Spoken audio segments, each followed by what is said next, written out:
ছাত্র জনতাকে বিপ্লব শুভেচ্ছা জানান।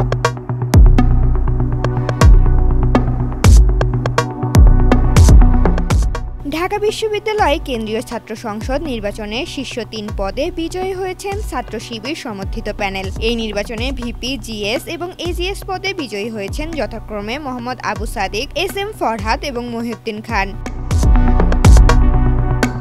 ভিপি পদে ১৪,০৪২ ভোট পেয়ে বিজয়ী হয়েছেন সাদিক কায়েম। তিনি ঢাকা বিশ্ববিদ্যালয়ের রাষ্ট্রবিজ্ঞান বিভাগের ২০১৬-১৭ সেশনের শিক্ষার্থী এবং তার বাড়ি খাগড়াছড়ি শহরে। তার বাবা একজন কাপড় ব্যবসায়ী। সাদিক খাগড়াছড়ি বয়তুস সরব জব্বারিয়া আদর্শ মাদ্রাসা থেকে দাখিল এবং পরে চট্টগ্রামের বাইতুস সফর থেকে আলিম পাশ করেন। মেধাবী এই শিক্ষার্থী স্নাতক এবং স্নাতকোত্তর ফলাফলে নিজ বিভাগে তৃতীয় হয়েছিলেন। জিএস পদে ১০,৮৯৪ ভোট পেয়ে বিজয়ী হয়েছেন এসএম ফরহাদ। তিনি ঢাকা বিশ্ববিদ্যালয়ের সমাজ কল্যাণ ও গবেষণা ইনস্টিটিউটের ২০১৭-১৮ শিক্ষাবর্ষের শিক্ষার্থী এবং তার বাড়ি রাঙ্গামাটি জেলায়। তিনি মাইনী গাথাছড়া বাইতুস সরব মাদ্রাসা থেকে দাখিল ও চট্টগ্রামের বাইতুস সরব মাদ্রাসা থেকে আলিম পাশ করেন। ফরহাদ ডিবেটিং সোসাইটির নেতা এবং পার্বত্য চট্টগ্রাম ছাত্র সংসদের সভাপতি হিসেবেও দায়িত্ব পালন করেছেন।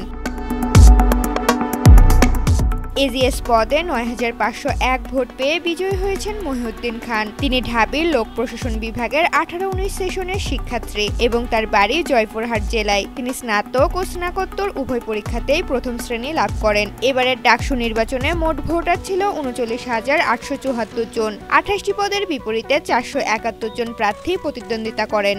ঋতুপর্ণা, জনকণ্ঠ।